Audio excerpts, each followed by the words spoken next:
Subscribe to Infidelity Tales Lab. Now let's begin. The parking lot was empty when Wes Tyler pulled in at 2:15. The quarterly reports had taken half the time he'd expected, which meant he could actually make it to Jake's baseball practice for once. He grabbed his laptop bag and headed for the elevator, already picturing his 8-year-old son's face when he showed up in the bleachers. The apartment was silent when he opened the door. Too silent. No TV playing cartoons. No sound of Jake's endless questions echoing from his room. No smell of whatever Lindsay had decided to order for dinner. The note sat on the kitchen table, held down by Lindsay's coffee mug. Her handwriting, the loops tight and controlled. "We took your son to my parents' house. Don't bother coming." Wes read it 3 times, feeling something cold settle in his chest. "We, not I." And that last line, "don't bother coming," had the distinct ring of her father's voice behind it. He pulled out his phone and called Lindsay. Voicemail. He tried again. Same result. He called the Marsh house. Glenn answered on the 4th ring. "Wes." The single word carried enough dismissal to fill a conversation. "Where's Jake?" "He's fine. He's where he needs to be. Put him on the phone." "I don't think that's a good idea right now." Lindsay's made her decision, and frankly, we support it. You need to respect that. Wes's grip tightened on the phone. "Glenn, I'm asking nicely. Let me talk to my son. You're not listening. This isn't your call anymore. Lindsay's finally seeing things clearly, and we're not going to let you manipulate her again." The line went dead. Wes stood in the kitchen, the note still in his other hand, and felt something shift inside him. For 6 months, he noticed the changes. Lindsay pulling away, spending more time at her parents' house, taking Jake with her 4 visits that stretched longer each time. Her father's sudden interest in their finances, her mother's pointed comments about Wes's priorities, her brother Mark showing up unannounced, asking intrusive questions about their marriage. He chalked it up to stress. Lindsay's mother had been sick last year, though Sylvia Marsh looked healthy enough now. He tried to be understanding, tried to give Lindsay space, tried to be the supportive husband even as she grew more distant. But this, taking Jake without warning, that note, Glenn's tone, this was something else. Wes grabbed his keys and headed for the door. The Marsh house sat on 2 acres in the suburbs, a sprawling colonial that Glenn had bought during the tech boom. Wes had never liked the place. Too big, too cold, too much like a museum designed to showcase Glenn's success. The circular driveway could hold 8 cars.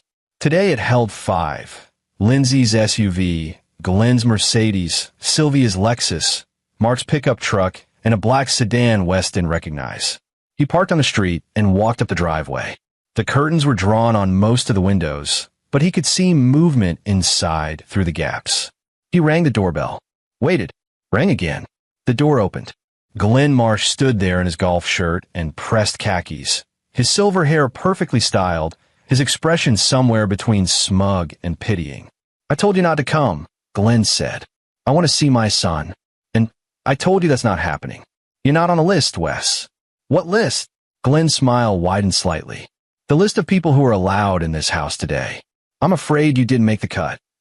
Behind Glenn, Wes could see into the foyer. Sylvia Marsh stood near the staircase, her arms crossed, watching with an expression of cold satisfaction. Mark leaned against the doorway to the living room, bigger than Wes remembered, his jaw set. "Glenn, I don't know what Lindsay told you, but she told us plenty, and we've seen it ourselves. You're not well, Wes. You're not stable. Lindsay's been protecting Jake from it for months, and we're done watching her suffer. That's bullshit, and you know it. Is it the angry outbursts? The paranoia? The way you've been isolating her from her family?" Wes felt his jaw clench. "I haven't isolated anyone. She's the one who—" Movement in the upstairs window caught his eye. A small face pressed against the glass. Jake. His son's hands came up, holding something white against the window. A piece of paper, words written in his child's scrawl, large enough to read from the driveway. "They're lying, help Dad." Everything else fell away. The sound of Glenn's voice, the weight of the watching eyes, the careful control Wes had been maintaining. He looked at his son's frightened face, saw the desperation in those wide eyes, and something inside him snapped into focus with perfect clarity. He looked back at Glenn. "Get out of my way. You need to leave, Wes, before we call the police." Wes took a step back, measured the distance, and kicked the door with everything he had. The wood around the lock splintered. Glenn stumbled backward with a shout. Wes pushed through, and Mark was already moving toward him, but Wes was faster. He'd spent 3 years in construction before going back to school for civil engineering, and he'd learned how to handle men who thought size was all that mattered. Mark swung hard. Wes ducked under it, drove his shoulder into Mark's midsection, and used the bigger man's momentum to slam him into the wall. Mark's head hit the plaster with a crack, and he slid down dazed. Sylvia was screaming something. Glenn was scrambling for his phone. Wes was already taking the stairs 3 at a time. Jake's room was at the end of the hall. The door was locked from the outside, a padlock that hadn't been there on any of Wes's previous visits. He could hear Jake crying inside. "Stand back, buddy," Wes shouted. He kicked again, and the door frame gave way. Jake rushed into his arms, sobbing, and Wes held him tight, feeling his son's small body shake against him. "It's okay," Wes murmured. "I've got you. I'm not leaving you." "Dad, they said you didn't want me anymore. They said you were sick and I couldn't see you. But I heard them talking. Grandpa and Uncle Mark. They're trying to." "Wes Tyler." Glenn's voice came from the stairs, sharp with authority. "You've just committed breaking and entering. Assault. The police are on their way."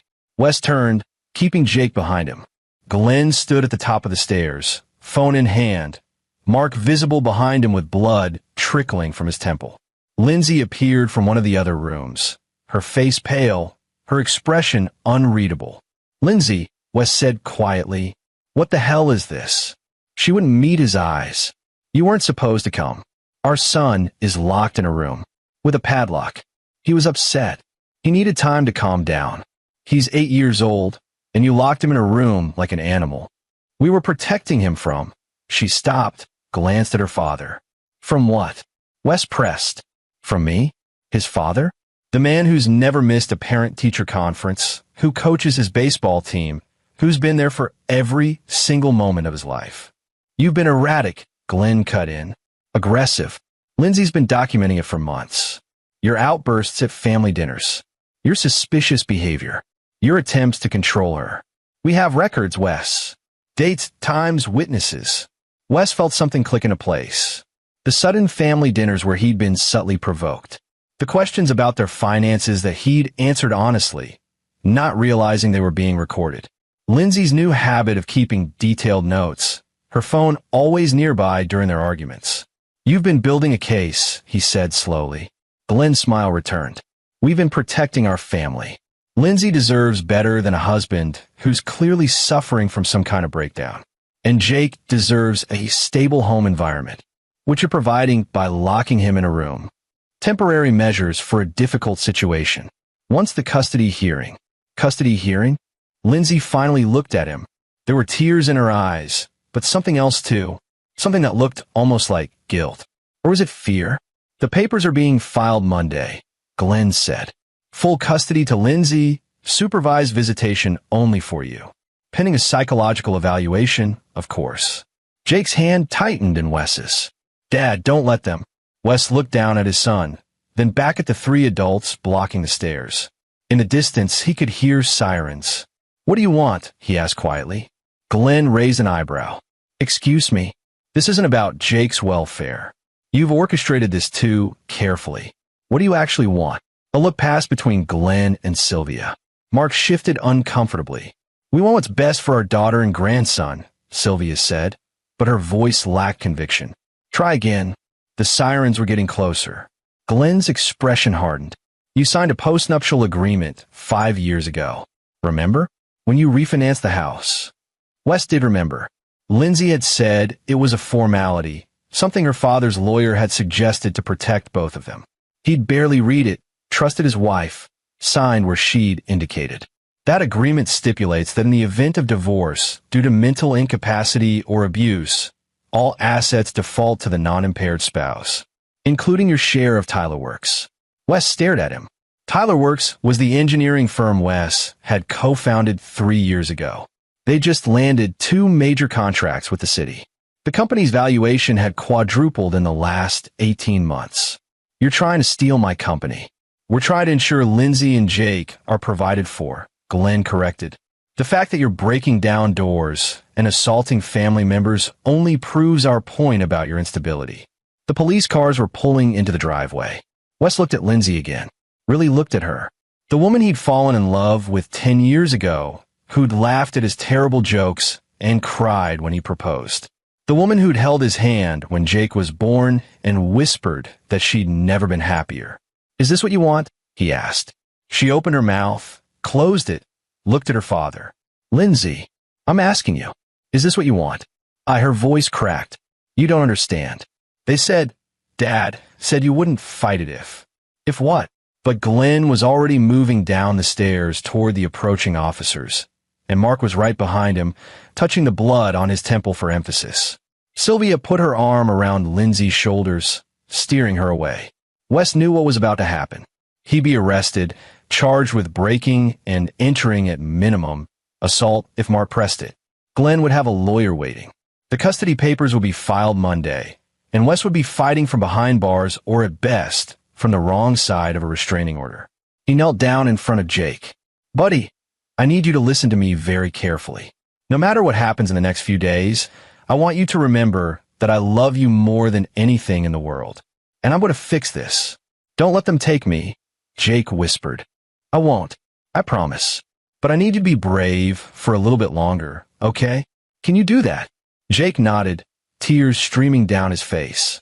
The police were at the door. Wes stood up slowly, hands visible. What he didn't tell his son, what he couldn't say with the Marsh family listening, was that he'd already figured out the first piece of the puzzle. Glenn Marsh hadn't just said, "You're not on the list," as a generic dismissal. He'd said it with the confidence of someone who'd planned for exactly this scenario. The padlock on Jake's door hadn't been a panicked improvisation. The 5 cars in the driveway, the drawn curtains, the perfectly timed call to police, all of it coordinated.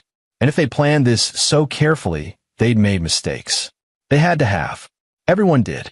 As the officers entered, one hand on their weapons, asking everyone stay calm, Wes made eye contact with Glenn Marsh one more time. Glenn smiled, triumphant. Wes smiled back, because Glenn Marsh had just made the biggest mistake of his life. He'd threatened Wes's son, and now, instead of trying to save his marriage or defend himself against vague accusations, Wes had perfect clarity of purpose. He was going to destroy them all. The holding cell at the county station was cleaner than Wes expected. He sat on the metal bench, hands clasped, running through everything he knew. They'd arrested him for criminal trespass and assault. Mark had pressed charges, showing off the cut on his temple for the officers, claiming Wes had attacked him unprovoked. Glenn had given a statement about Wes's increasingly erratic behavior and threats against the family. Lindsay had said nothing, standing beside her father like a ghost. Jake had screamed when they led Wes away. That sound would haunt him, but they'd released him 6 hours later. No charges filed yet, pending investigation. The assistant district attorney had given him a hard look and told him to stay away from the Marsh residence. A temporary restraining order was being processed. He'd have to surrender his firearms, not that he owned any. Wes's business partner, Paul Reeves, had picked him up at midnight. They'd driven in silence back to Paul's house, where Wes's car was still parked. "You want to tell me what the hell happened?" Paul finally asked. Wes did. All of it. The note, the locked door, Jake's message, Glenn's revelation about the post-nuptial agreement and Tyler Works. Paul was quiet for a long moment. He was 10 years older than Wes, a mechanical engineer who'd partnered with Wes to form Tyler Works after they'd both quit a larger firm. He had 3 kids of his own, all grown now, and he'd been through his own messy divorce years ago. "The post-nup," Paul said finally. "You have a copy?" "I must have signed it, but I never got one. It was during the refinancing." Lindsay said her dad's lawyer handled everything. "Who was the lawyer?" "Kenneth Phillips. He's in Glenn's golf club." "Of course he is." Paul drummed his fingers on the steering wheel. "And they're claiming you're mentally unstable. They've been building a case for months, setting me up, recording our fights they provoked, documenting incidents that never happened or that they twisted. But you actually did kick the door down today. My son was locked in a room. He had a note that said they were lying." "I know. I'm just saying, from a legal standpoint, they've got you cornered. Restraining order, Assault charges pending, custody filing Monday. Even if you can prove the postnup was fraudulent, it'll take months. Years, maybe. And in the meantime, Glenn controls Lindsay. Lindsay has Jake, and you're shut out. Wes leaned his head back against the seat. Paul was right. Every legal avenue would take time he didn't have. The system would grind slowly forward while Glenn consolidated control. By the time Wes could mount a proper defense, Jake would be so thoroughly turned against him that it might not matter. There's something else, Wes said. Something Jake started to tell me. He said he'd heard Glenn and Mark talking about something they were trying to do. He didn't finish. Trying to do what? I don't know. But whatever it is, it's not just about the company. This feels bigger. Paul was quiet again. Then, Glenn Marsh has been involved in some questionable business deals over the years. Nothing provable, but there were rumors when he was in commercial real estate. Properties that changed hands right before zoning decisions went his way. Competitors who suddenly faced regulatory problems. You think he's dirty. I think he's the kind of man who sees the world as a series of transactions. And right now, you're on the wrong side of his ledger. Paul looked at him. What are you going to do? Wes thought about Jake's face at that window. The fear in his eyes. The desperation in his scrawled note. I'm going to get my son back. And I'm going to make sure Glenn Marsh never threatens my family again. Ow! I don't know yet. But I'm not playing by their rules anymore. Wes spent Sunday alone in his apartment, making lists. Everything he knew about Glenn Marsh. Everything he knew about the post-nuptial agreement. Everyone who might have information about the Marsh family's business dealings. Every moment in the past 6 months that had fell off that he'd dismissed as paranoia or stress. He called his own lawyer, Doug Ramirez, who'd handled the Tyler Works Incorporation, and got voicemail. He tried again. Same result. On the third attempt, Doug's secretary answered. I'm sorry, Mr. Tyler, but Mr. Ramirez can't represent you in this matter. There's a conflict of interest. What conflict? He's been retained by Mrs. Tyler's family. Of course. Glenn would have thought of that too. Wes called 6 more attorneys. 3 wouldn't take his call once they heard his name. 2 said they were already booked. 1 was honest enough to admit that Glenn Marsh had a lot of influence in the local legal community, and taking Wes's case would be professionally complicated. By evening, Wes had 1 name, Angelina Bernard, a family law attorney in the city who'd recently moved to the area. She agreed to meet him Monday morning. Wes made dinner he didn't eat and tried to watch TV he didn't process. Every few minutes, he'd check his phone, hoping for a message from Lindsay. From Jake. From anyone. Nothing. At 10 p.m., there was a knock at his door. Wes looked through the peepholes. A woman stood in the hallway, mid-40s, dark hair pulled back, wearing jeans and a leather jacket. He didn't recognize her. Wes Tyler, she called through the door. Who are you? My name is Christine Hess. I'm a private investigator. I think I can help you. Wes opened the door, but kept the chain on. I didn't hire a private investigator. No, but you should. She held up a business card. I've been investigating Glenn Marsh for 2 months. Different case, same tactics. When I heard about your situation, I thought we might be able to help each other. What's your case? Client confidentiality. But I can tell you that Glenn Marsh has a pattern. He identifies people with assets he wants. He gets close to them through his daughter or his business connections. Then he manufactures a crisis, usually involving accusations of instability or abuse, and uses the chaos to force a settlement or take control of assets. Wes's blood went cold. He's done this before. At least 3 times that I can prove. All of them settled quietly. All of them with NDAs. But one of his victims is ready to talk, and he hired me to build a case. Why are you telling me this? Christine smiled grimly. Because you kicked down his door yesterday. That's not how his victims usually respond. Most of them roll over, take the settlement, disappear. But you fought back, and that makes you dangerous to him, which makes you useful to me. What do you want?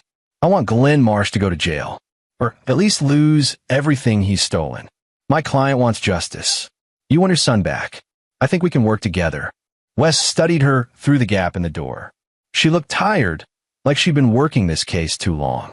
But her eyes were sharp, and she met his gaze without flinching. Tell me about the other victims, he said. Let me in, and I will. Wes closed the door, unhooked the chain, and opened it again. Christine Hess stepped inside, pulling a tablet from her bag. First victim, she said, pulling up a photo. Rick Gardner, tech startup founder. Met Glenn through a business networking group. Glenn introduced him to his daughter. Different daughter than Lindsay. This was 7 years ago.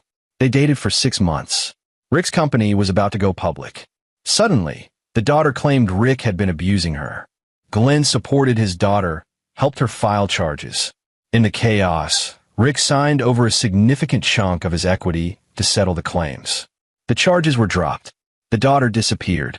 Rick's company went public. Glenn made millions. Rick got nothing and a restraining order that ruined his reputation. Jesus. Second victim, Anthony Maxwell, real estate developer. Married one of Glenn's business associates' daughters. Glenn brokered the introduction. 2 years in, similar pattern. Claims of abuse, custody battle, forced asset division. Anthony fought it for a while, but Glenn had manufactured so much evidence that Anthony eventually settled. Lost his company, lost access to his kids, moved across the country. And the third, Christine's expression hardened. Leon Chong. That's my client. Software engineer, brilliant guy. Met Lindsay's sister at a charity event Glenn hosted. Married her. 3 years later, Glenn started the same playbook.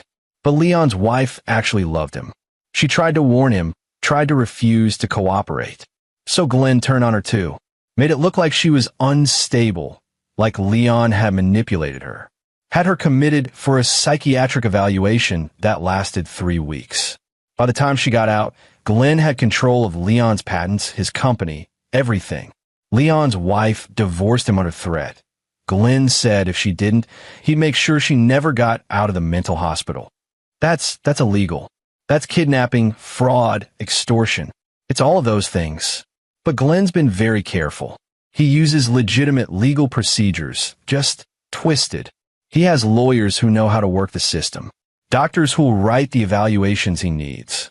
Judges who owe him favors. He's been doing this for years, and he's very, very good at it. Wes sat down heavily on the couch. So what's the plan? You gather evidence. Take it to the police. The police won't touch him without ironclad proof. I'm working on it, but it's slow. Meanwhile, you're about to lose your son and your company. Unless we move faster. Ow! Christine sat across from him. Glenn Marsh's weakness is his arrogance. He thinks he's untouchable because he's gotten away with it before. He doesn't expect his victims to fight back. But if we can get him to overreach, to make a mistake while we're watching, we can build a criminal case instead of just a civil one. You want me to be bait? I want you to be smart. Glenn's already showing his hand. The custody filing tomorrow, the assault charges he's holding over you, the postnuptial agreement that's clearly fraudulent. He's moving too fast because Tyler Works is worth too much to wait. That's a weakness. How do I use it? Christine pulled up more files on her tablet. First, we get you a real lawyer. Angelina Bernard's good. I've worked with her before. Second, we start documenting everything. Every communication with the Marsh family, every legal move they make. Third, we find a crack in Glenn's operation. The one person who might be willing to talk. Lindsay. She's the most likely. From what I can tell, she's not like Glenn. She's scared. He's probably threatened her too. Wes thought about Lindsay's face yesterday. The guilt, the fear, the way she'd looked at her father before speaking. He's got something on her, Wes said slowly. Something that makes her comply. Probably. We need to find out what. Because if we can get Lindsay to turn on him, the whole house of cards collapses. And Jake. Christine's expression softened. We get you emergency custody. Not through the courts. That'll take too long. We prove that Jake's in danger, that Glenn's operation constitutes abuse. Child Protective Services can move fast when there's evidence. What evidence? The padlock on his door is a start. Kidnapping, because that's what this was, taking him without your knowledge or consent. If we can get Jake to testify about what he heard, what he's seen, I won't put him through that. You might not have a choice. Glenn's going to use him as leverage. The question is whether you let that happen or whether you trust Jake to be brave enough to tell the truth. Wes closed his eyes. Jake pressing that note against the window. They're lying. Help Dad. His son was already being brave. The question was whether Wes would be smart enough to make it count. Okay, he said. Tell me what I need to do. Christine smiled. First thing tomorrow, we meet with Angelina, then we start building your case. And then, she pulled up one more file, this one showing a network diagram. Then we figure out exactly what Glenn Marsh is planning. Because I promise you, stealing your company is only part of it. Wes leaned forward, studying the diagram. Names connected by lines. Glenn at the center. Mark, Sylvia, Kenneth Phillips, the lawyer. Several names Wes didn't recognize. And at the edge, almost separate from the rest, Lindsay. What is this? Glenn's network. Everyone he uses for these operations. Some of them are victims who became accomplices. Some are true believers. But all of them are connected to him in ways that make them vulnerable. How do you break something like this? Christine looked at him levelly. You find the person who wants out the most, and you offer them a way to survive what's coming. Wes studied Lindsay's name on the chart. 10 years of marriage. A child together. Love that had slowly eroded under pressure he hadn't understood until yesterday. She asked me a question once, he said quietly. About a year after we got married. She asked if I'd ever let anyone come between us. I said never. I meant it. And now I'm going to find out if she meant it too. Monday morning, Wes met Angelina Bernard in her office downtown. She was younger than he'd expected, maybe 35, with sharp eyes and a directness he appreciated. I've reviewed the information Ms. Hess sent over, Angelina said, pulling up files on her computer. And I've done some research on Glenn Marsh. Mr. Tyler, I'm not going to sugarcoat this. You're in serious trouble. I know. The custody filing came through this morning. Full custody to Lindsay, supervised visitation for you pending psychological evaluation. They're citing the incident on Saturday, plus a dozen other alleged incidents over the past 6 months. They have witness statements from Glenn, Sylvia, and Mark Marsh. They have text messages that they claim show threatening behavior. They have notes from family dinners where you allegedly exhibited paranoid and aggressive behavior. It's all manufactured. I believe you, but proving that will take time. Meanwhile, the family court judge has issued a temporary order. You're not allowed contact with Jake except for supervised visits, 2 hours per week, at a facility of the court's choosing. Wes felt sick. 2 hours. It's temporary. We can fight it. But it's going to be an uphill battle. The judge is Warren Keating. He's traditional. He tends to favor mothers in custody disputes, and he takes allegations of abuse very seriously. Glenn must have known that. I'm certain he did. Judge Keating is exactly who you'd pick if you were trying to shut out a father. Christine, who'd been sitting quietly in the corner, spoke up. What about the padlock? Jake being locked in a room? I'm filing a motion about that this afternoon. But Glenn's lawyer, Kenneth Phillips, has already submitted a statement claiming the padlock was a temporary safety measure because Jake was emotionally dysregulated and they were concerned he might hurt himself. They have a therapist's note to back it up. What therapist? Dr. Camille Mahoney. She's been seeing Jake for the past month, apparently. Did you know about that? Wes shook his head. Lindsay never mentioned it. I would have remembered. I ask about Jake every day. The therapist's note says Jake has been exhibiting signs of trauma related to your alleged abuse.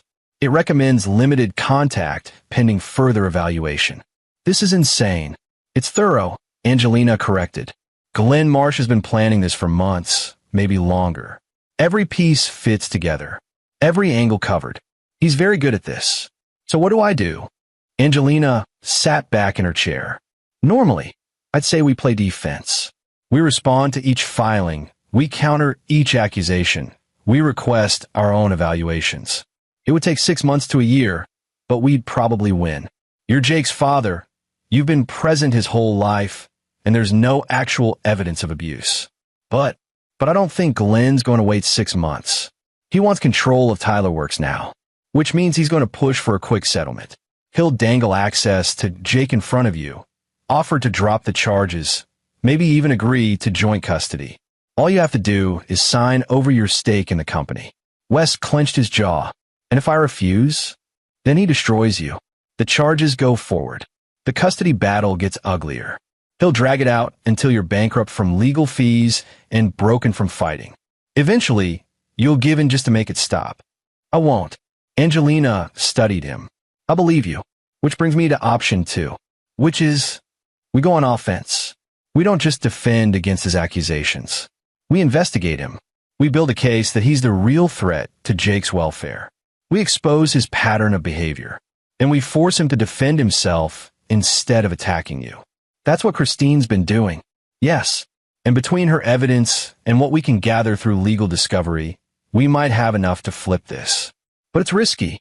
We'll be accusing a prominent local businessman of fraud, extortion, and child endangerment. If we're wrong, or if we can't prove it, you'll look paranoid and vindictive. It'll only strengthen his case. We're not wrong. Then we need to be smart and fast. Angelina pulled up a calendar. Your first supervised visit with Jake is scheduled for Wednesday. 2 hours at the Children's Connection Center. That gives us 2 days to gather evidence and file our countermotions. What kind of evidence? Christine has her files on the other victims. We need depositions from them, if they'll talk. We need financial records showing Glenn's connections to the shell companies that benefited from those cases. We need proof that the therapist, Dr. Mahoney, has a relationship with Glenn that compromises her objectivity. And we need to find out what Jake knows. They'll have coaching by now. Maybe. But kids are more resilient than we think. And more truthful. If Jake really did overhear something important, he'll tell you. The question is whether we can use it in court. Wes thought about his son's note. They're lying. Simple, direct, true.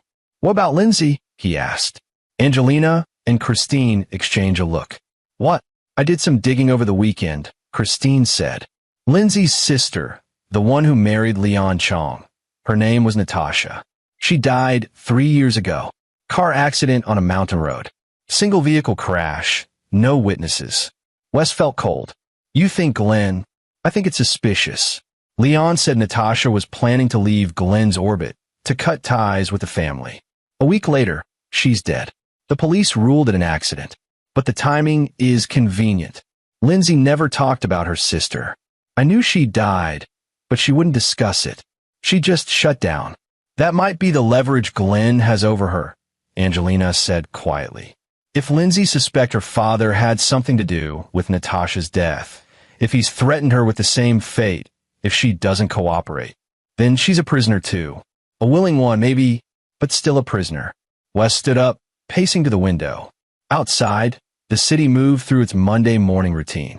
People going to work, living normal lives, unaware of the quiet war being waged in conference rooms and courtrooms. How do I reach her? He asked. The restraining order prohibits you from contacting her directly, Angelina finished. But it doesn't prohibit her from contacting you.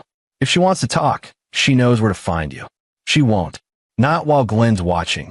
Then we have to give her a reason to take that risk. Christine stood up, joining him at the window. Glenn's going to feel very confident right now. He's got you boxed in, his plans are working, and you're supposed to be spiraling into panic. That's when people make mistakes. So I play along. Act defeated. For now.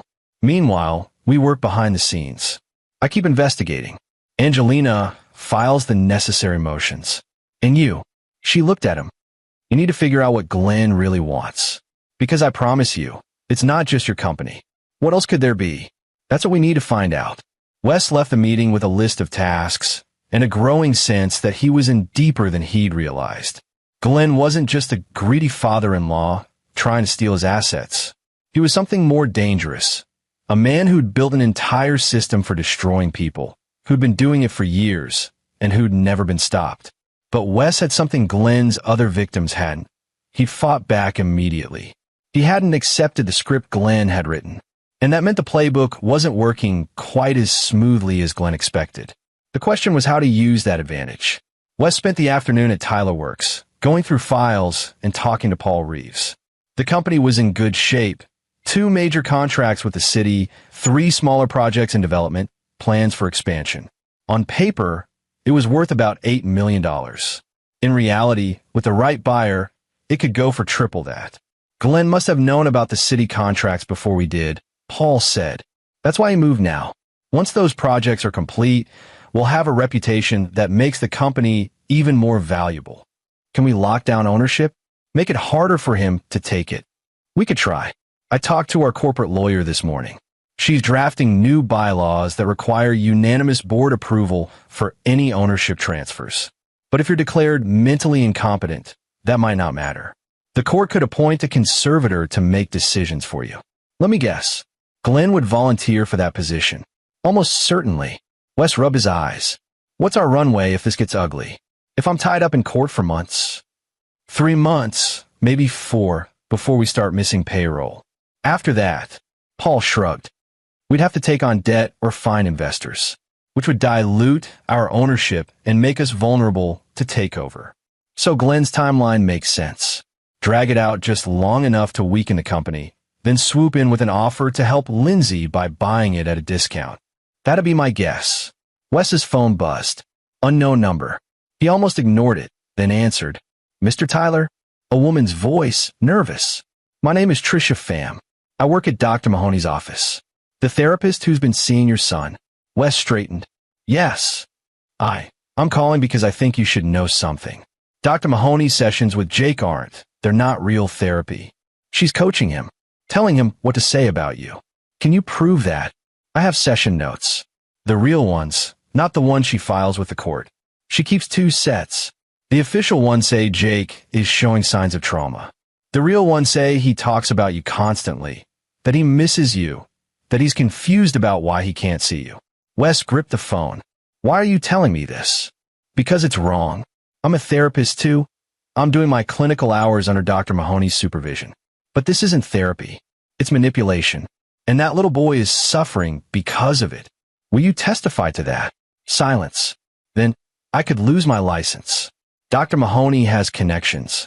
She could make sure I never work in this field again. But you're calling me anyway. Because I have a son too. And if someone was doing this to him. She took a breath. I'll help you. But I need protection. A guarantee that I won't be destroyed for doing the right thing. I'll talk to my lawyer. We'll figure something out. Can you email me the session notes? I can't. They're in Dr. Mahoney's locked files. But I can tell you what's in them. And I can testify about what I've witnessed. That might be enough. Where can I reach you? She gave him a number. Please be careful, Mr. Tyler. Glenn Marsh he's dangerous. Dr. Mahoney is terrified of him. She does what he says because she has to. Does she have to? I think he's blackmailing her.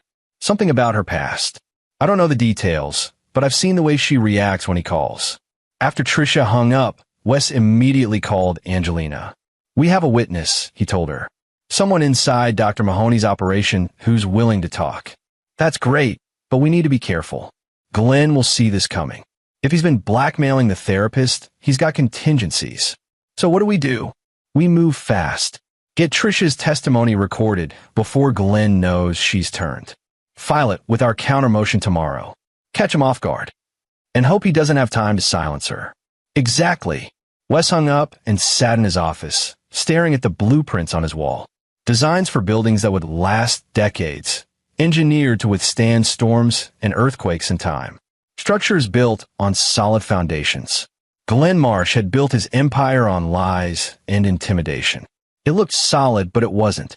It was all leverage and pressure and calculated fear, which meant it could be dismantled if you found the right weak point. The question was whether Wes could find it before Glenn destroyed everything Wes loved. His phone buzzed again. This time, a text from an unknown number. Meet me at the coffee shop on Maple and 3rd. 9 p.m. Come alone. L. Lindsay. Wes stared at the message. It could be a trap. Glenn could be monitoring her phone, setting up another incident to add to his case. But it could also be the crack in the wall that Christine had talked about. The one person who might want out enough to take the risk. He texted back, I'll be there. The coffee shop was nearly empty at 9 on a Monday night. Wes sat in the back corner, facing the door, a cup of coffee he wasn't drinking cooling in front of him. Lindsay arrived 10 minutes late. She looked exhausted, dark circles under her eyes, her hair pulled back in a messy ponytail. She'd always been beautiful, but tonight she just looked tired. She sat down across from him without ordering anything. I have 20 minutes, she said. Dad thinks I'm at the pharmacy. Does he track you? He tracks everyone. She laughed bitterly. You probably think I'm a monster. For what I did to you. I think you're scared. She looked at him then, really looked at him, and her eyes filled with tears. I am. I'm so scared, Wes. All the time. Of what? Of him. Of what he'll do if I don't cooperate. Of what he's already done. Natasha. Lindsay flinched. You know about her. I'm starting to. Your sister married Leon Chong. Then she died in a car accident. Right after she tried to leave Glenn's orbit. It wasn't an accident. Lindsay's voice was barely a whisper. She told me she was going to go to the police. About Dad. About what he was doing to Leon. The next day, her brakes failed on Highway 9. The police said it was just worn brake pads, but Natasha had just had her car serviced the week before. New brakes, new everything. You think Glenn tampered with her car? I know he did. Or he had someone do it. Mark, maybe. Or one of his other people. I don't have proof, but I know. She wiped her eyes. After she died, Dad sat me down. He said, sometimes people make choices that put everyone at risk. He said families have to protect each other. He said Natasha had forgotten that. And look what happened. He threatened you.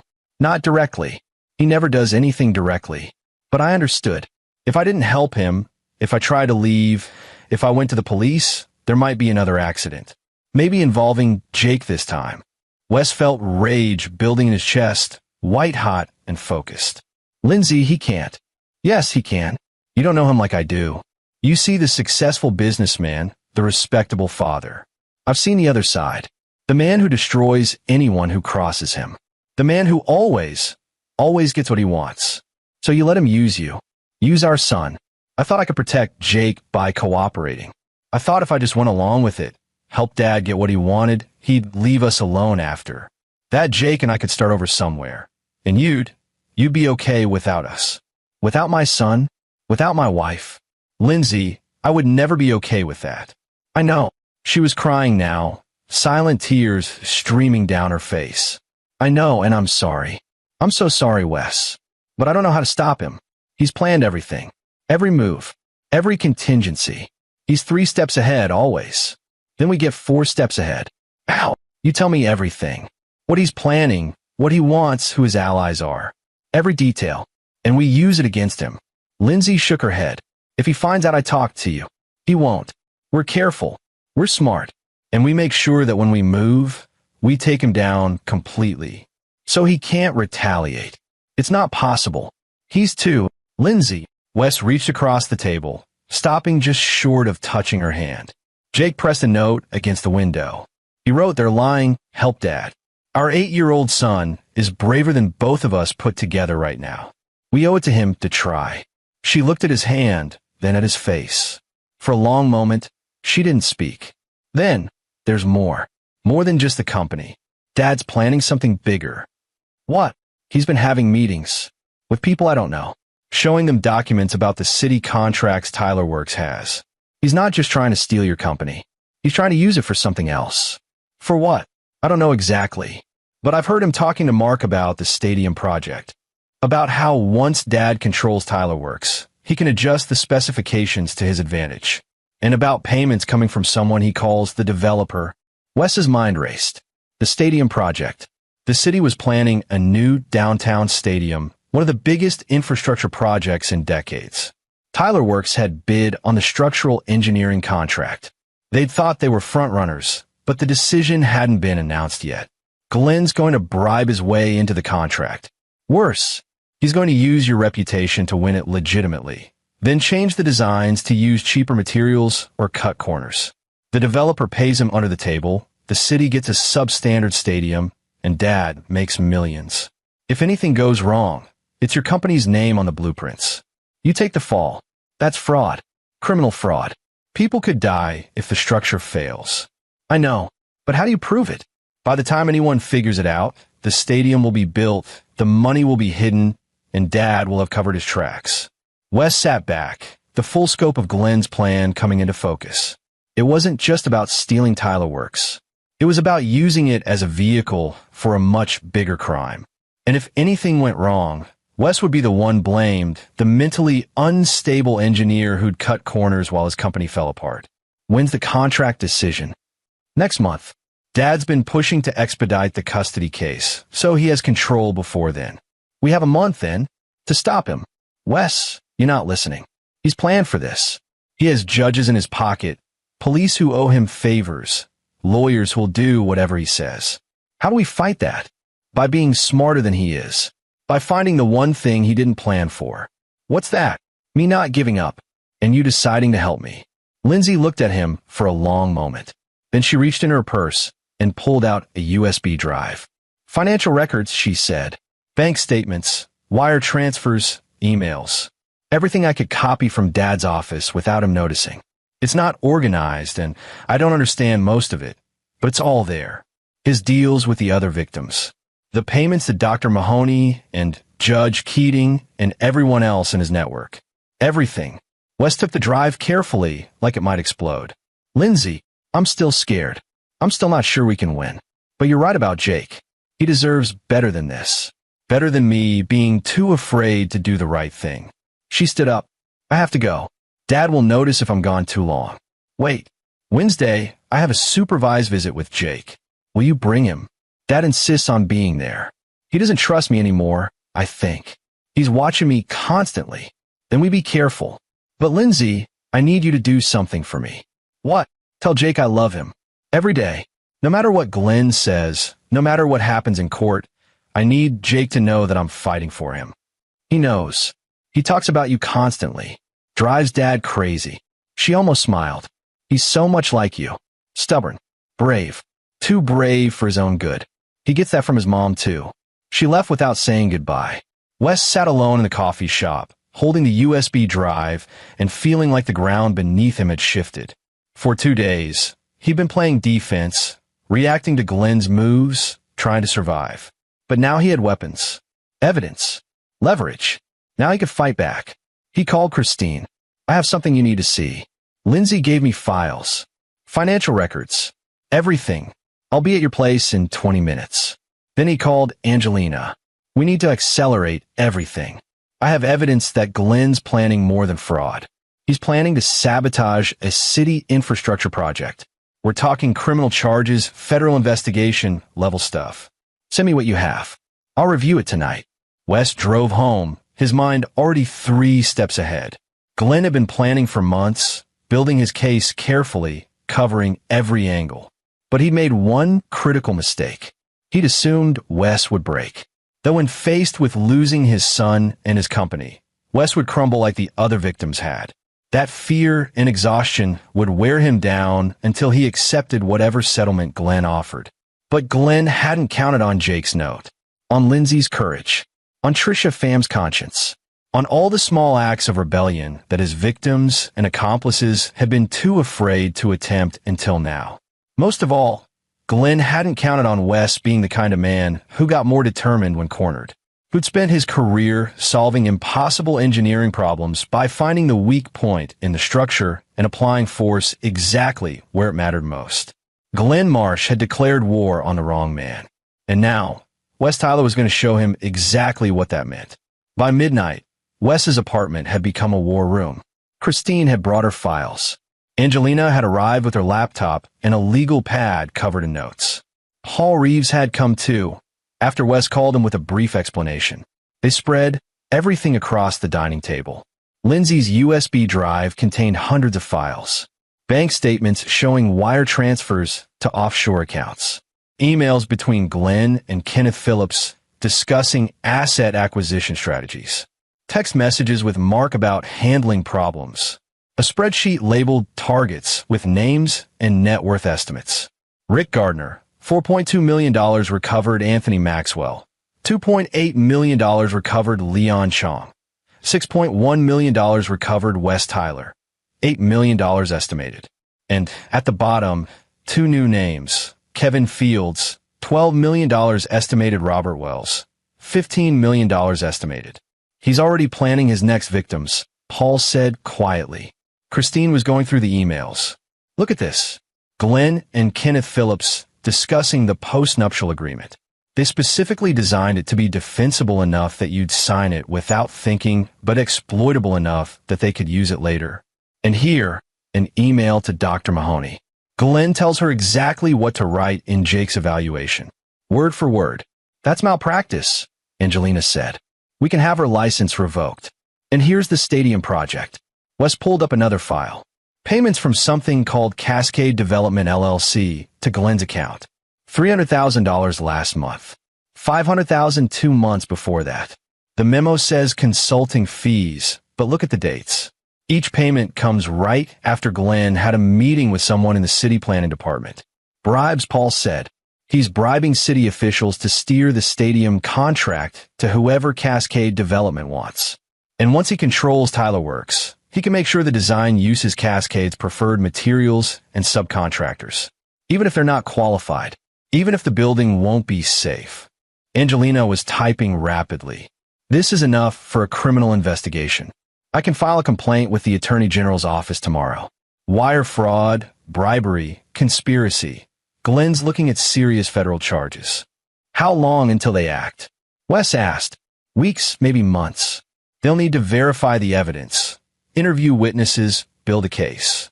That's too long. Glenn files for custody tomorrow. The judge rules by the end of the week. Then we need to present this to the family court judge. Show him that Glenn is under federal investigation. That'll change everything. Will Judge Keating listen? Christine looked up from her tablet. Keating's name is in these files. Glenn made a donation to his re-election campaign last year. $50,000. So he's bought. Not necessarily, but he's compromised. He might refuse to recuse himself, claim the donation wasn't large enough to influence him. Meanwhile, Glenn gets the ruling he wants. Wes stood up, pacing. They had evidence. They had witnesses. They had everything they needed to destroy Glenn Marsh. But it all took time, and time was the one thing Wes didn't have. We need to flip someone, he said. Someone in Glenn's network. Someone who's in deep enough to testify, but scared enough to turn. Lindsay's already helping, Angelina pointed out. She's not enough. Her testimony will be seen as a wife siding with her husband. Glenn will claim she's being manipulated. We need someone Glenn trusts. Someone who can testify about his methods from the inside. Mark, Paul suggested. He's Glenn's muscle, but he's not as smart. Maybe he's starting to realize how exposed he is. Or Kenneth Phillips, Christine said. The lawyer. He's involved in everything.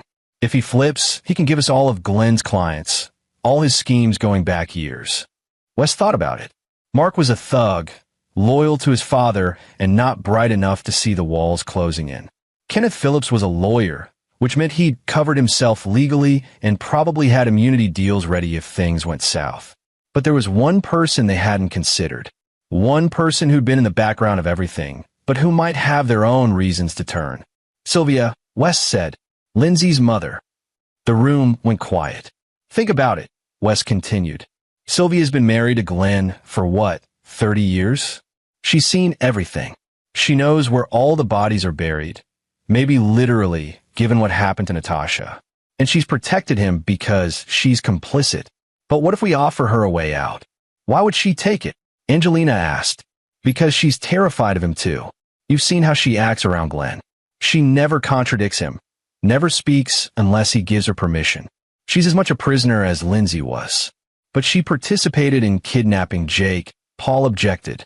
She's criminally liable too, which means she needs immunity. We offer her full immunity in exchange for testimony against Glenn. She tells us everything, every scheme, every victim, every corrupt official. And she walks away free while Glenn goes to prison. Christine nodded slowly. It could work, but we need the Attorney General's office to sign off on the immunity deal. And we need to approach Sylvia carefully. If she tells Glenn we contacted her, she won't. Because we're not going to threaten her. We're going to save her. Ow! Wes pulled up one of the files Lindsay had given him. An email from Glenn to Kenneth Phillips discussing the Sylvia situation. The email was vague, but the tone was ominous. Something about ensuring her continued cooperation and implementing the contingency plan if she becomes a liability. Glenn's already planning to dispose of her, Wes said. Just like he did with Natasha. Sylvia must suspect it. We just have to prove it to her. Tuesday morning, Wes had his second meeting with Angelina. They'd worked through the night, preparing documents and filing motions. The counter-motion to Glenn's custody petition was 100 pages long, citing Trisha Pham's testimony about the fraudulent therapy sessions, Lindsay's evidence of Glenn's criminal enterprise, and the pattern of abuse across multiple victims. "This is good," Angelina said, her eyes bloodshot from lack of sleep. "This is really good. But Judge Keating is going to resist. He'll claim we're making wild accusations to distract from the assault charge. He'll say we need to go through proper channels." So we go over his head. To whom? The appellate court won't hear this until after his ruling. To the media. Angelina looked at him sharply. "That's risky. If we go public with accusations we can't prove. We can prove them. We have Lindsay's files. We have Christine's investigation. We have witnesses. What we don't have is time to let the system work at its usual pace. So we force Glenn to respond in public, where he can't control the narrative. You'll destroy any chance of settlement. Glenn will fight this to the end." "Good. I don't want a settlement. I want him in prison." Angelina studied him for a long moment. Then she smiled. "Okay, I know a reporter, investigative journalist, works for the Tribune. She's been looking for a story like this for years. I'll make the call." While Angelina contacted the reporter, Wes met with Paul at Tyler Works. They needed to secure the company against whatever Glenn might try next. "I've updated our bylaws," Paul said. "You and I are now the only board members with voting rights on ownership transfers. Even if a court orders it, we could delay implementation for months through legal challenges. What about our contracts? Can Glenn interfere with those?" "He can try, but we've been documenting everything. Every communication, every design decision, every approval. If Glenn tries to sabotage us, we'll have a paper trail proving it." "Good. What about the stadium project? The city's supposed to announce the winner next week. We're still the front runner, but Glenn's been making calls. I've heard he's meeting with the city manager tomorrow to make his pitch. Once he has control of the company, he'll be the one accepting the contract. Unless we stop him first." Wes's phone rang. "Christine, I found Sylvia," she said. "She's a spa outside the city. Goes there every Tuesday afternoon. Alone." "You're sure?" "I've been tracking her movements for 2 weeks. It's the only time Glenn doesn't have someone watching her. I think she arranged it that way deliberately." "Can you approach her?" "I think it should be you. She needs to hear from someone she knows. Someone who understands what Glenn is." Wes checked his watch. "Where?" Christine gave him the address. "Be careful. If Glenn finds out." "He won't." The spa was in a converted Victorian house, all soft colors and quiet music. Wes felt absurdly out of place as he walked in, but the receptionist smiled and asked if he had an appointment. "I'm here to see Sylvia Marsh," he said. "Family matter. She'll want to talk to me." The receptionist looked uncertain, but picked up the phone. A minute later, she gestured toward a sitting room. "Mrs. Marsh will see you." Sylvia was waiting in a private room, still in her spa robe, her face carefully neutral. But Wes could see the fear in her eyes. "You shouldn't be here," she said quietly. "I know, but I need to talk to you. And this was the only place Glenn can't hear us. He hears everything. Not here. Not now. Sylvia, I know what he's planning. I know about the stadium project, the fraud, the bribes. I know about Natasha." She flinched. "You don't know anything. I know Glenn killed her, or had her killed, because she was going to expose him. And I know you suspect it too." Sylvia's facade cracked. Her shoulders slumped, and she suddenly looked 10 years older. "You can't prove it. Maybe not yet. But I can protect you from him doing the same thing to you." "He wouldn't. Wouldn't he?" "Sylvia, you're a liability now. You know too much. You've been part of his schemes for decades, which means you can testify against him. How long before he decides you're too dangerous to keep around?" She was shaking now. "He's my husband. He's a monster. And you know it. You've known it for years, and you've helped him anyway because you were too afraid to stop. But it's over now. He's going to be caught. The only question is whether you go down with him or whether you save yourself. By betraying him, by telling the truth. About everything. In exchange for immunity. You walk away free, Sylvia. You get to start over, away from him, away from all of this. He'll kill me. Not if he's in prison. And I'm going to make sure that happens. But I need your help." Sylvia looked at him, tears streaming down her face. "I don't know if I can. Think about Lindsay. About Jake. About all the people Glenn's destroyed. Don't you want to stop him? I wanted to stop him 30 years ago. But I didn't. I let him turn me into... She couldn't finish. Then stop him now. It's not too late. She sat in silence for a long time. Finally, she whispered, what do you need? Everything. Every scheme. Every victim. Every crime. And testimony about Natasha. What really happened?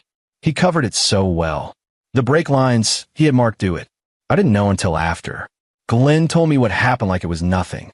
Like she'd brought it on herself by being disloyal. He said families protect each other. And sometimes that means making hard choices. She looked at Wes.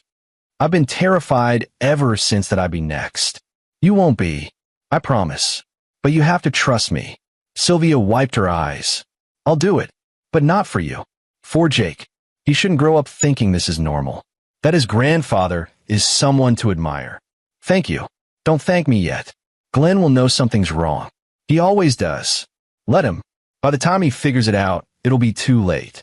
Wednesday morning, Wes arrived at the Children's Connection Center for his supervised visit with Jake. The center was designed to feel welcoming. Bright colors, toys, comfortable chairs. But it felt like a prison to Wes.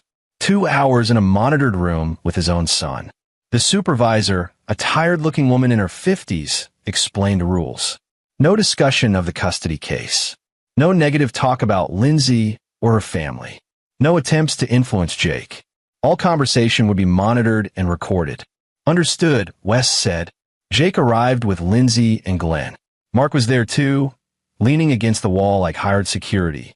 Jake's face lit up when he saw Wes, but Glenn put a hand on the boy's shoulder, holding him back.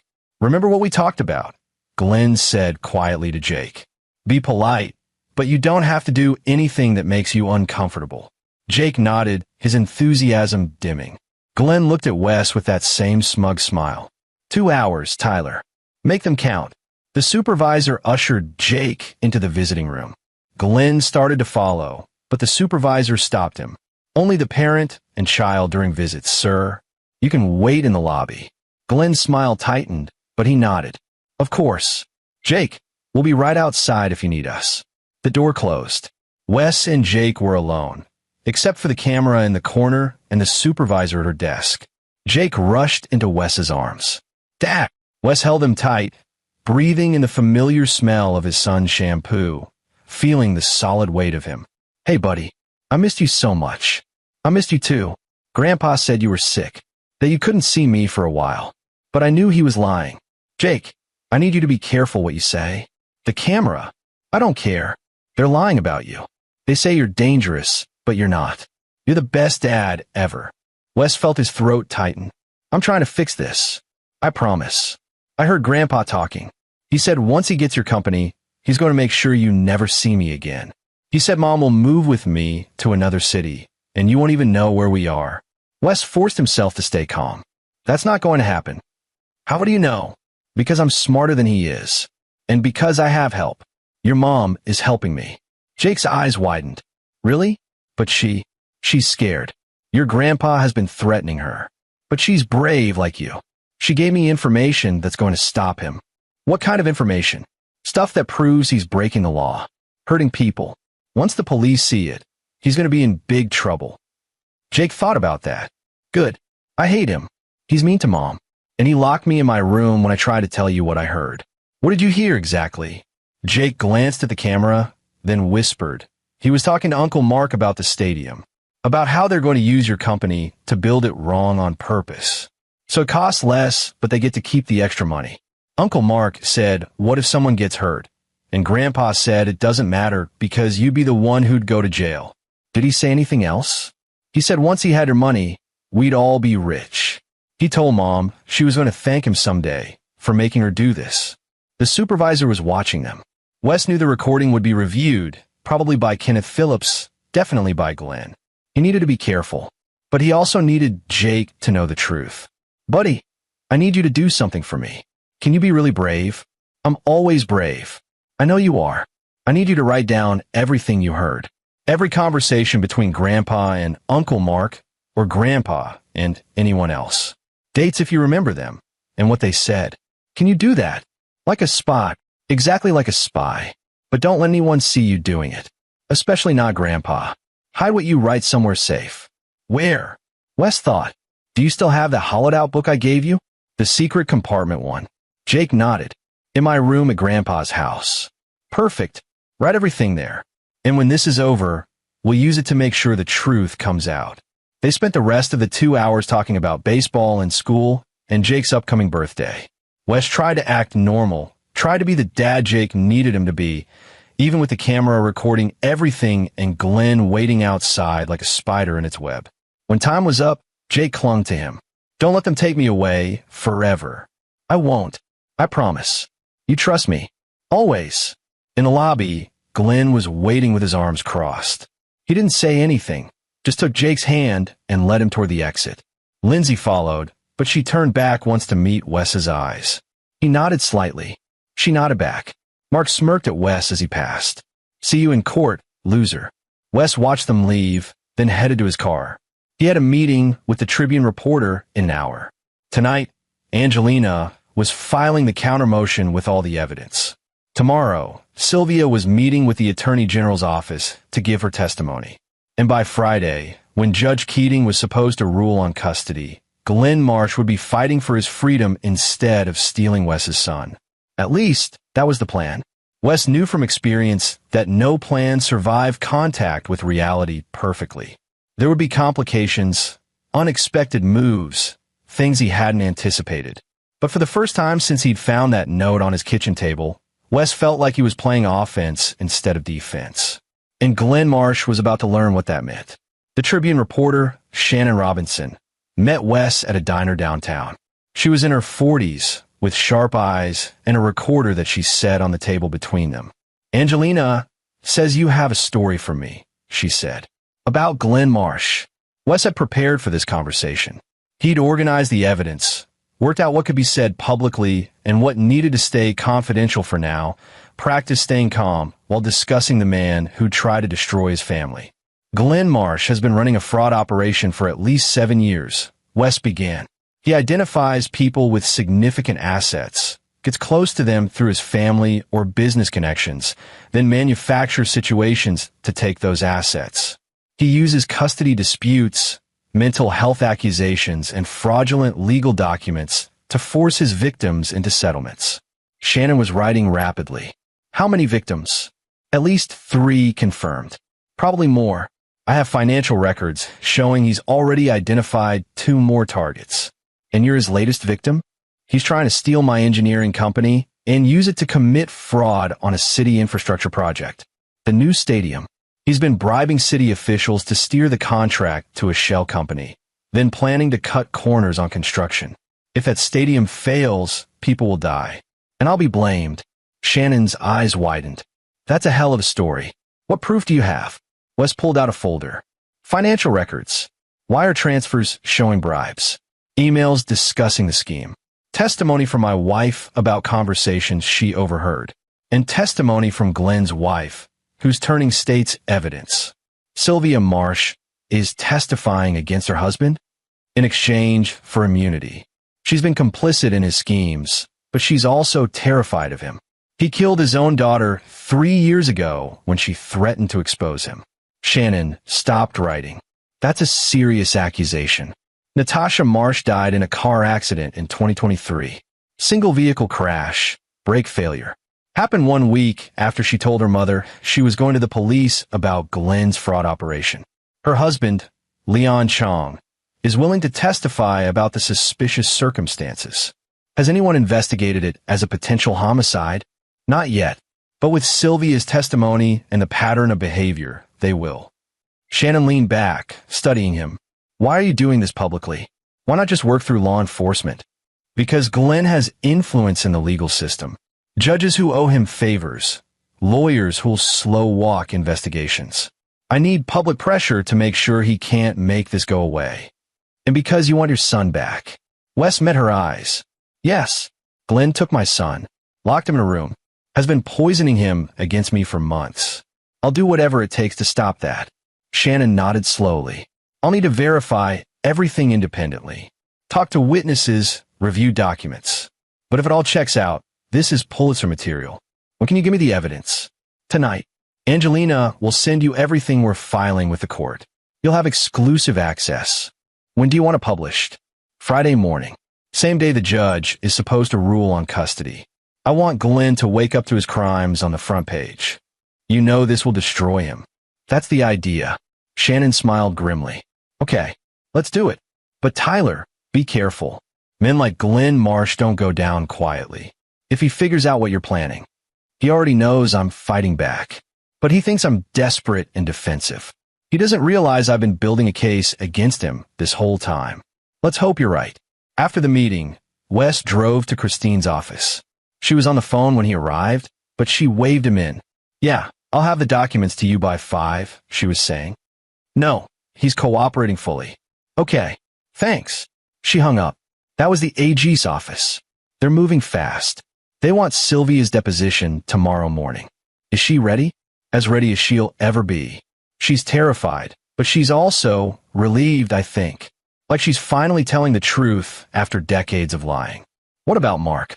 If Glenn figures out his wife is turning, he might use Mark to intimidate her. Already handled. AG's office has Sylvia in protective custody.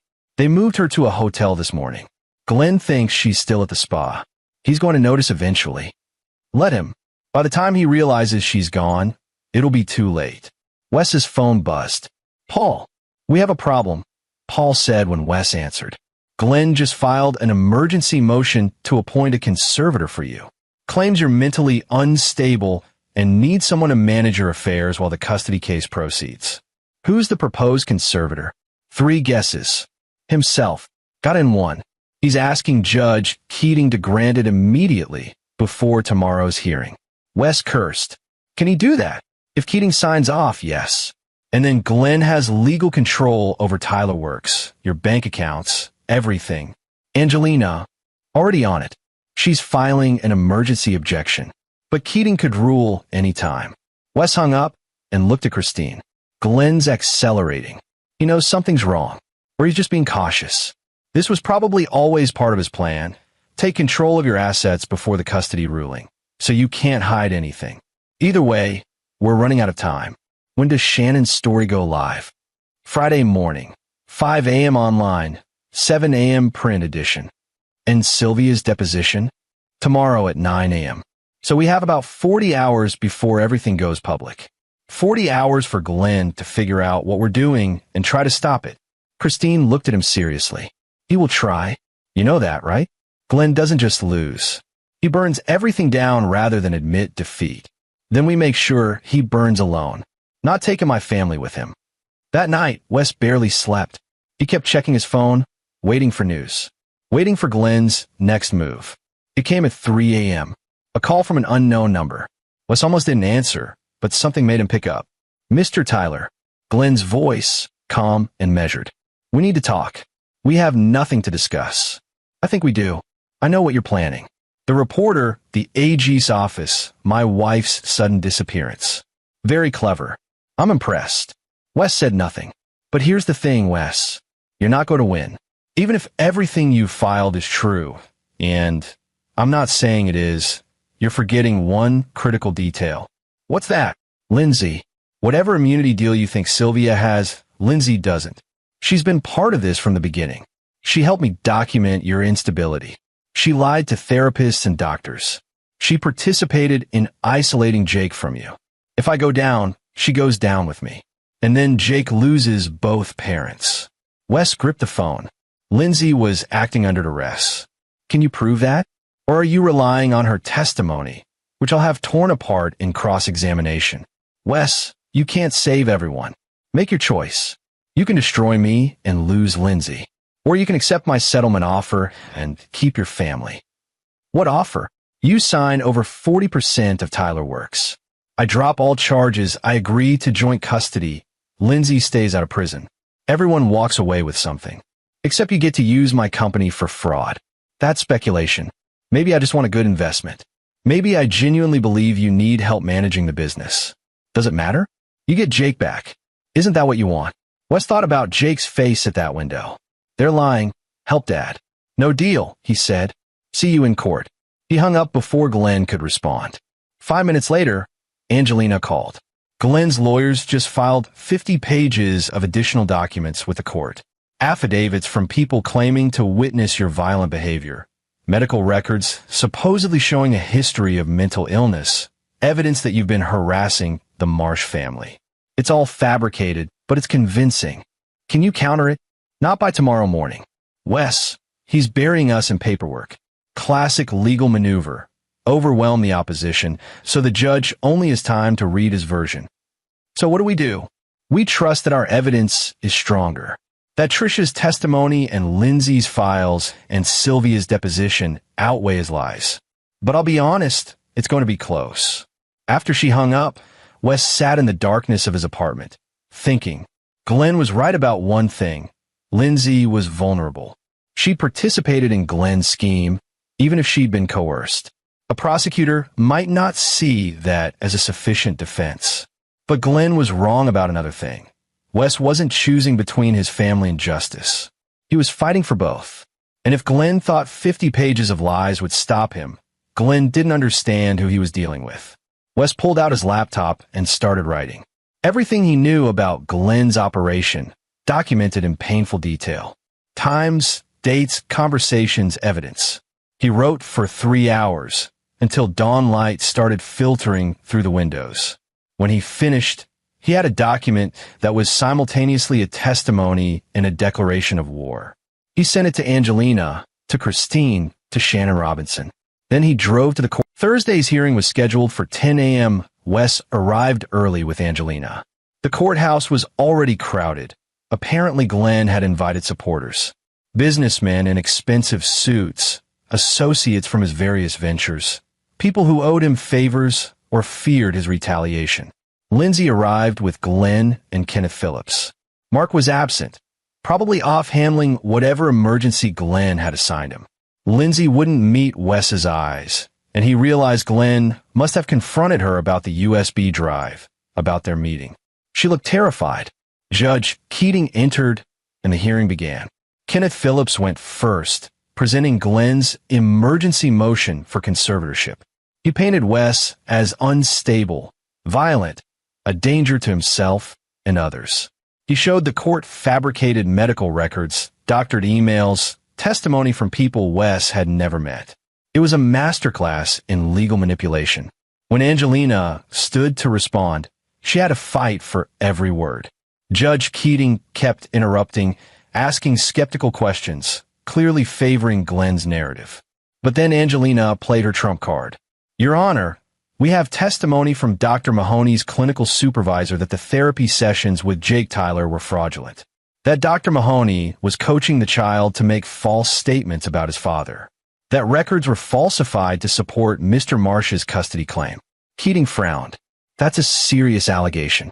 We have sworn testimony, and we have financial records showing Mr. Marsh paid Dr. Mahoney $50,000 last month, ostensibly for consulting services, but the timing corresponds exactly with when she began seeing Jake. Kenneth Phillips jumped up. Objection. That's irrelevant. Dr. Mahoney is a respected professional.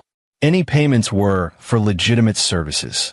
Then explain why Mr. Marsh paid her 3 times her normal rate, and why the payments came from a shell company rather than his personal account. The courtroom erupted in whispers. Judge Keating banged his gavel. I'll review the testimony and the financial records, he said. But this doesn't change the fundamental issue. Mr. Tyler broke into the Marsh residence and assaulted Mark Marsh. That's documented fact. Because his son was locked in a room, Your Honor. Because Jake had written a note saying he was being held against his will.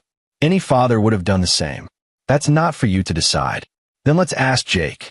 Let's have him testify about whether he felt safe at the Marsh residence, about whether he wanted to see his father, about what he overheard regarding Mr. Marsh's plans. Keating hesitated. The boy is 8 years old. I'm not putting him through testimony in open court. Then interview him in chambers. Let him tell you the truth. I'll consider it. But first, I want to address this conspiracy theory about Mr. Marsh. Do you have any actual evidence of criminal activity, Ms. Bernard?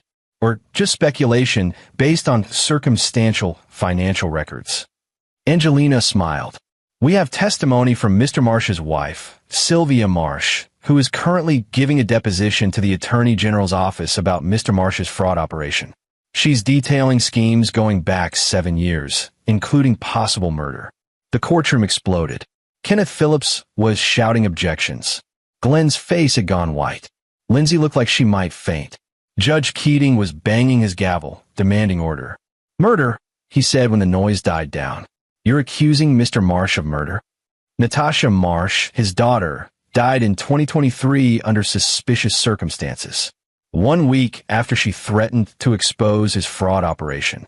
Sylvia Marsh has testified that her husband admitted to tampering with Natasha's brakes. Glenn stood up. "This is outrageous. My daughter died in a tragic accident, and you're using it to—" "Sit down, Mr. Marsh," Keating snapped. Then, to Angelina, "Do you have proof of this testimony?" The Attorney General's office can confirm that Mrs. Marsh is cooperating with their investigation. And we have other witnesses. Leon Chong, Natasha's husband. Rick Gardner and Anthony Maxwell, previous victims of Mr. Marsh's fraud schemes. All willing to testify. Keating looked shaken. He'd clearly expected a routine custody hearing, not a criminal conspiracy case. "I'm going to adjourn this hearing until the AG's office completes its investigation," he said. "In the meantime, the current custody arrangement stands." "Your Honor," Angelina interrupted. "Jake Tyler is currently in the custody of a man under investigation for fraud and murder. Surely that changes the risk assessment." Keating paused. He looked at Glenn, at Lindsay, at Wes. "Emergency temporary custody to Mr. Tyler," he said finally, "pending the investigation. Mrs. Tyler will have supervised visitation. Mr. Marsh will have no contact with a minor child." Glenn's face contorted with rage. "You can't. I can and I have. This hearing is adjourned." Keating left the bench quickly, like he couldn't get out of the courtroom fast enough. Kenneth Phillips was already on his phone, probably calling in favors, trying to reverse the ruling. But Wes just stood there, barely able to breathe. He'd won. Temporarily, provisionally, but he'd won. Jake was coming home. In the hallway, Lindsay caught up with him. Glenn was surrounded by his lawyers and supporters, too busy trying to control the damage to notice. "I'm sorry," she said quietly. "For all of it. For letting him manipulate me. For not standing up to him sooner. You stood up when it mattered. I should have protected Jake. I should have protected you. You did. You gave me the evidence I needed. Without you, Glenn would have won." She looked back at her father, who was arguing with Kenneth Phillips. What's going to happen to him? Honestly, if Sylvia's testimony holds up, if the AG finds enough evidence, he's going to prison. For a long time. Lindsay nodded slowly. "Good. He deserves it. For Natasha. For Leon. For everyone he's hurt." She paused. "What about us?" Wes looked at her. The woman he'd loved, who'd been turned into a weapon against him, who was now standing in the wreckage of her family and asking about their future. "I don't know," he said honestly. "But right now, let's focus on getting Jake safe. The rest we'll figure out." She nodded and walked away. Friday morning, Wes woke up to his phone buzzing continuously. Messages, calls, notifications. He checked the time. 5:15 a.m. Shannon Robinson's story had gone live. The headline, "Local businessman Glenn Marsh accused of operating decade-long fraud scheme. Under investigation for daughter's death." Below it, a photo of Glenn at some charity event, smiling his confident smile. Wes read the article. Shannon had done her homework. Every allegation backed up with evidence. Interviews with Leon Chong, Rick Gardner, and Anthony Maxwell. Financial records showing the wire transfers and shell companies. Quotes from Sylvia's deposition. Even a statement from Trisha Pham about the fraudulent therapy sessions. It was devastating. By 6 a.m., the story was everywhere. Local news picked it up. National outlets started calling. The Attorney General's office released a statement confirming their investigation. By 7, Kenneth Phillips was on TV, claiming Glenn was the victim of a smear campaign by his disgruntled son-in-law. By 8, 3 of Glenn's business partners had publicly cut ties with him. By 9, the city announced they were suspending consideration of any bids involving Glenn Marsh or his associates pending the investigation. The stadium project was off the table. Wes got a call for Paul. "Have you seen the news?" "Yeah. We're getting calls from clients. Most of them are concerned, but willing to wait and see. A few want reassurance that Tyler Works isn't going to be involved in any of this. Tell them I'll release a statement this afternoon. Tyler Works had no knowledge of Glenn's plans and will cooperate fully with any investigation. Already drafted. You just need to sign off. By 10, Lindsay called. Dad's lost it. He's screaming at everyone. He tried to call Mom, but she's not answering. He knows she's the one who turned on him. Is he threatening her? He can't reach her, but he's threatening everyone else. Me included. Lindsay, get out of that house. Take Jake and leave. Jake's not here. The court order said you have temporary custody, remember?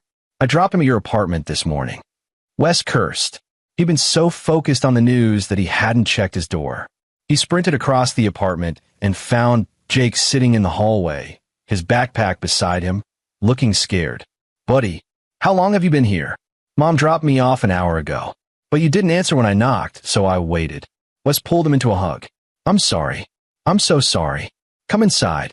He got Jake settled with breakfast and cartoons, then called Lindsay back.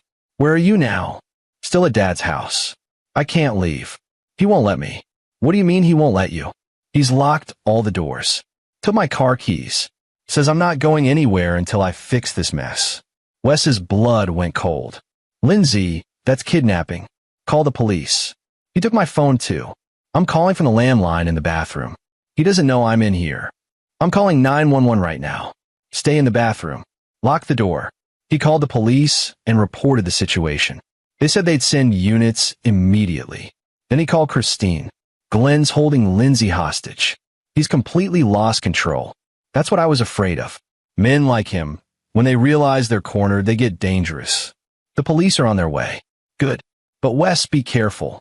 Glenn knows where you live. If he gets free, if he decides to retaliate, I'll be ready. Wes hung up and went to check on Jake.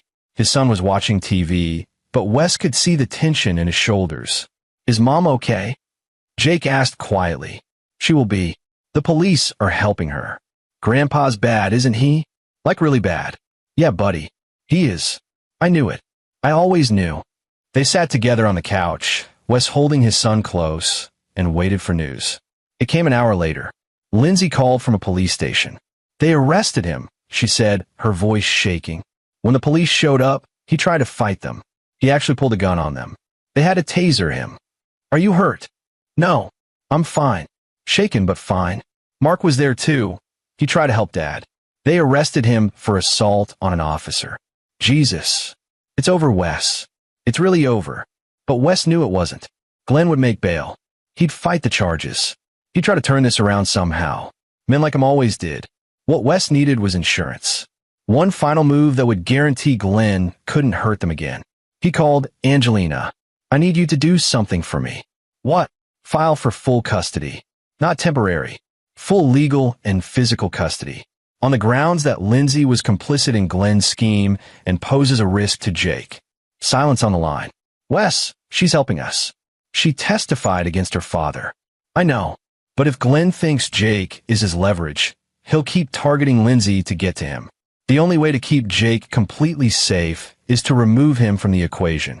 You're going to take Lindsay's son away from her? Temporarily. Just until Glenn's in prison and the threat is neutralized. Then we can revisit custody. She's going to hate you for this. Probably. But she'll have a son who's alive and safe. That's more important. Angelina sighed. Okay, I'll file the motion. But Wes, don't lose yourself in this. Glenn tried to destroy you, but you don't have to become him to win. I'm not trying to destroy anyone. I'm trying to protect my family. Make sure you remember the difference. After she hung up, Wes sat with Jake and explained what was going to happen. That Jake would live with him for a while. That Mom would visit, but not live with them. That Grandpa Glenn was in trouble and couldn't see them anymore. Jake took it better than Wes expected. Maybe because he'd already seen enough of Glenn's true nature.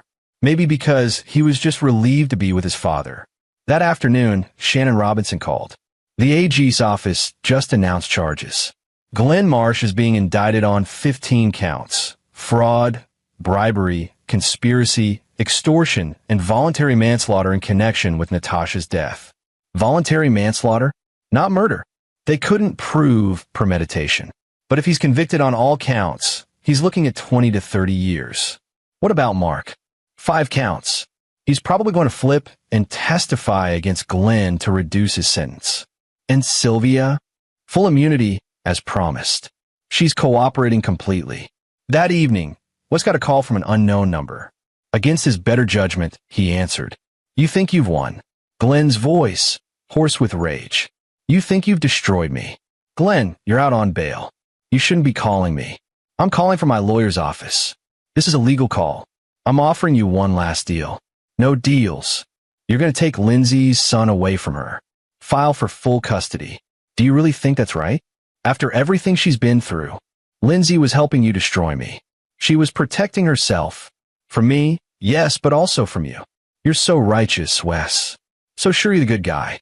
But you're willing to rip a mother away from her child just to win. To keep Jake safe. From what? From Lindsay? She's not a threat. I am. But I won't be, not once I'm in prison. So this custody play is just cruelty. Just you punishing her for choosing her father over you. Wes felt the words hit home, even though he knew Glenn was manipulating him. What do you want? Drop the custody motion. Let Lindsay be Jake's mother, and I'll accept a plea deal. I'll plead guilty to every charge, waive my right to trial, and go to prison quietly. No more drama. No more fighting. Just let it end. Why would you do that? Because she's my daughter, and despite everything, I love her.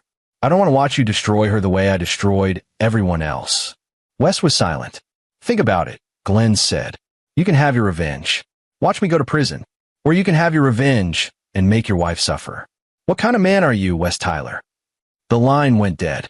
Wes sat there, phone in hand, feeling the weight of Glenn's words.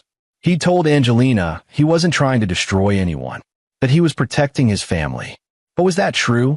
Or was he so focused on winning, on making sure Glenn could never threaten them again, that he was willing to hurt Lindsay in the process? Jake came out of his room. Dad? Who was that? Your grandfather. What did he want? To make me question myself. Did it work? Wes looked at his son. 8 years old, brave enough to write a note asking for help, smart enough to gather evidence, resilient enough to survive everything Glenn had put him through. I don't know, Wes admitted. What do you think I should do? Jake thought about it seriously. I think Mom made mistakes, but she still loves me. And I love her. I don't want to not see her. Even though she helped Grandpa, he scared her. He scares everyone. But she tried to help you in the end, right? That should count for something. Wes pulled Jake into another hug. You're a lot smarter than I am, buddy. That night, Wes called Angelina and told her to withdraw the full custody motion. They'd go with joint custody instead, with provisions that Glenn Marsh had no access or influence. Then he called Lindsay. I'm sorry, he said.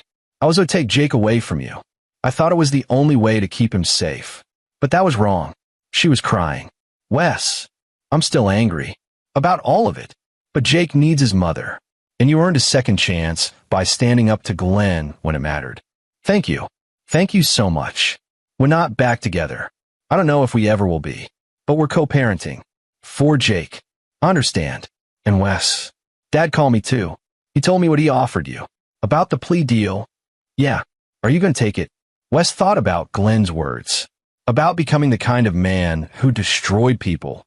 Even people who'd wronged him. No, he said. Glenn doesn't get to play the martyr. He doesn't get to make this about protecting you. He committed real crimes against real people. He needs to face real consequences. All of them. Even if it means a long, ugly trial. Even then, Leon, Rick, Anthony, they deserve to see justice done. Not a backroom deal where Glenn admits guilt but controls the narrative. Okay, then I'll testify. At the trial. Everything I know. You don't have to. Yes, I do. I helped him. I need to own that. And I need to make sure he never hurts anyone again. The trial took place 6 months later. Glenn Marsh pleaded not guilty to all charges, and Kenneth Phillips mounted an aggressive defense. But it wasn't enough. Leon Chong testified about his wife's death and the suspicious circumstances. Sylvia described Glenn's admission about tampering with the brakes. Lindsay explained how Glenn had coerced her into participating in the scheme against Wes. Rick Gardner and Anthony Maxwell detailed how Glenn had destroyed their lives and stolen their assets. Trisha Pham testified about Dr. Mahoney's fraudulent therapy sessions. And Wes testified about the padlock on Jake's door, about Glenn's threats, about the plan to use Tyler Works for fraud. The financial records Lindsay had stolen filled in every gap. Wire transfers, shell companies, bribes to city officials. All of it documented, time-stamped, undeniable. The jury deliberated for 6 hours. Guilty on all counts. Glenn Marsh was sentenced to 28 years in prison. Mark got 12. Dr. Mahoney lost her license and got 3 years. Kenneth Phillips was disbarred and avoided jail time by cooperating with prosecutors. Judge Keating retired quietly after an ethics investigation. The city reopened the bidding for the stadium project. Tyler Works won it fairly. 1 year later, Wes stood on the construction site, watching the stadium's foundation being poured. Paul was beside him, reviewing the latest structural calculations.